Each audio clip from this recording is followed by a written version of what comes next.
Scottish railway history tends to be more checkered than English. No thanks in part to BR disposing of most of their historic locomotives before railway preservation could gain support. As a result, tons of preserved Scottish locomotives tend to be sole survivors.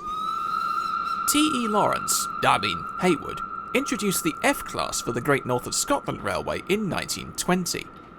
The 8 strong members of this class were the last 440s to be built for the GNoS, ending a tradition of 58 years. They were the only engines to carry names for this railway, mostly because the company directors were not always very keen on this idea.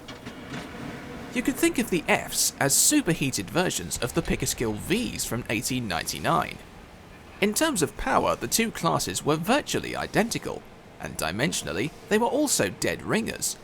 The main difference came from the steaming ability. The Fs had less heating surface, but they could raise and use steam much more efficiently than their saturated counterparts.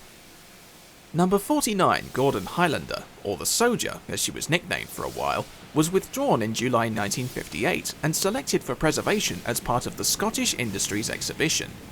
Apart from a brief working spell in the late 50s and early 60s, she's been on display ever since. Interestingly, she never carried this green livery in service, as she was introduced when the GNoS only painted their locos in black. So, to those who love a livery debate, take this 48-ton bone and fight amongst yourselves.